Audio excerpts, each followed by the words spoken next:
Hey guys, Lord Naren White here, the Holy Ghost, the one true God. Back with you with the next video in our series, Great Expectations by Charles Dickens. Without further ado, returning to Great Expectations. What I suffered from was the incompatibility between his cold presence and my feelings toward Estella. It was not that I knew I could never bear to speak to him about her, that I knew I could never bear to hear him creak his boots at her, that I knew I could never bear to see him wash his hands off her, that my admiration should be within a foot or two of him. It was that, in my feelings, I should be in the same place with him. That was the agonizing circumstance. We played until 9 o'clock. And then it was arranged that when Estella came to London, I should be forewarned of her coming, and should meet her at the coach. And then I took leave of her, and touched her, and left her. My guardian lay at Boar in the next room to mine. Far into the night, Miss Havisham's words, "Love her, love her, love her," sounded in my ears. I adapted them for my own repetition, and said to my pillow, "I love her, I love her, I love her," hundreds of times. Then a burst of gratitude came upon me, that she should be destined for me, once the blacksmith's boy. Then I thought if she were, as I feared, by no means rapturously grateful for that destiny yet, when would she begin to be interested in me? When should I awaken the heart within her that was mute and sleeping now? Ah, me! I thought those were high and great emotions, but I never thought that there was anything low and small in my keeping away from Joe, because I knew she would be contemptuous of him. It was but a day gone, and Joe brought the tears into my eyes. They had soon dried. God forgive me, soon dried. Chapter 30. After well considering the matter while I was dressing at the Blue Boar in the morning, I resolved to tell my guardian that I doubted Orlick being the right sort of man to fill a post of trust at Miss Havisham. "Why, of course, is he not the right sort of man, Pip?" said my guardian, comfortingly satisfied beforehand on the general head. "Because the man who fills this post of trust is never the right sort of man." It seemed quite to put him into spirits to find that this particular post was not exceptionally held by the right sort of man, and he listened in a satisfied manner while I told him what knowledge I had of Orlick. "Very good, Pip," he observed when I had concluded. "I'll go round presently and pay our friend off." Rather alarmed by this summary action, I was for a little delay, and even hinted that our friend himself might be difficult to deal with. "Oh, no, he won't," said my guardian, making his pocket handkerchief point with perfect confidence. "I should like to see him argue the question with me." As we were going back together to London by the midday coach, and as I breakfasted under such terrors of Pumblechook that I could scarcely hold my cup, this gave me an opportunity of saying that I wanted a walk, and that I wanted to go along the London road while Mr. Jaggers was occupied. If he would let the coachman know that I would get into my place when overtaken, I was thus enabled to fly from the Blue Boar immediately after breakfast. By then, making a loop of about a couple of miles into the open country at the back of Pumblechook's premises, I got round into the High Street again, a little beyond that pitfall, and felt myself in comparative security. It was interesting to be in the quiet old town once more, and it was not disagreeable to be here. and there suddenly recognized and stared after. One or two of the tradespeople even darted out of their shops and went a little way down the street before me, that they might turn, as if they had forgotten something, and pass me face to face. On which occasions I don't know whether they or I made the worse pretense, they of not doing, or I of not seeing it.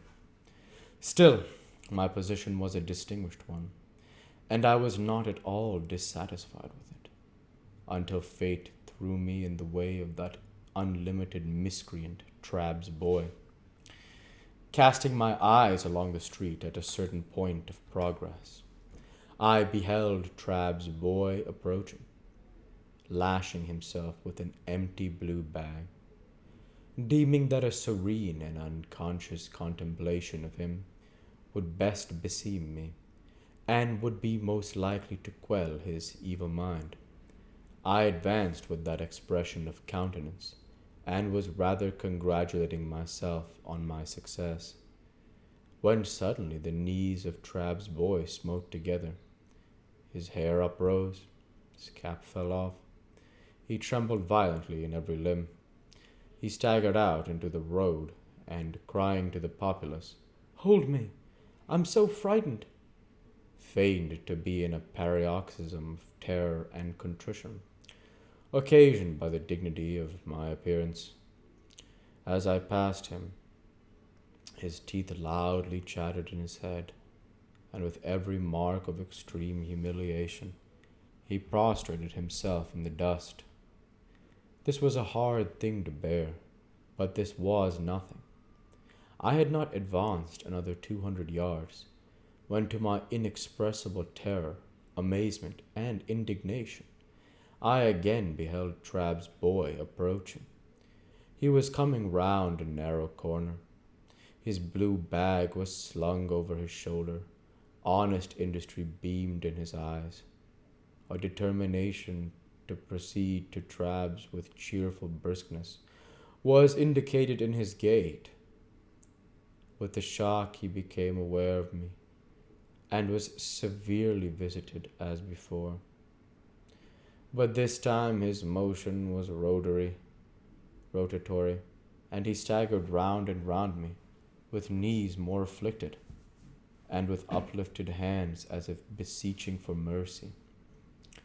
His sufferings were hailed with the greatest joy by a knot of spectators, and I felt utterly confounded.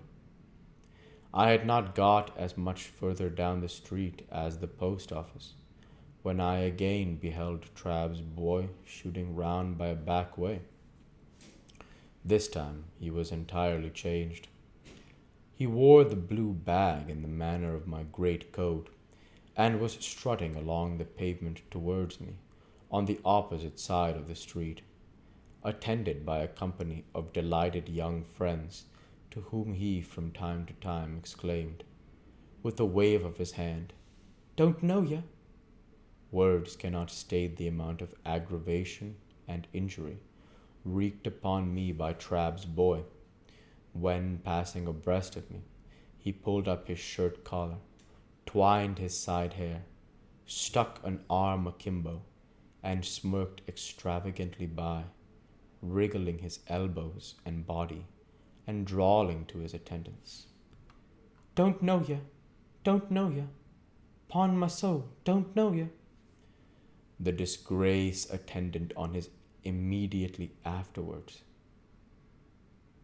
taking to crowing and pursuing me across the bridge with crows. And from an exceedingly dejected fowl who had known me when I was a blacksmith, culminated the disgrace with which I left the town, and was, so to speak, ejected by it into the open country. But unless I had taken the life of Trabb's boy on that occasion, I really do not even now see what I could have done save endure. To have struggled with him in the street, or to have exacted any lower recompense from him than his heart's best blood, would have been futile and degrading. Moreover, he was a boy whom no man could hurt, an invulnerable and dodging serpent who, when chased into a corner, flew out again between his captor's legs, scornfully yelping. I wrote, however, to Mr. Trabb by next day's post to say that Mr. Pip must decline to deal further with one who could so far forget what he owed to the best interests of society, as to employ a boy who excited loathing in every respectable mind.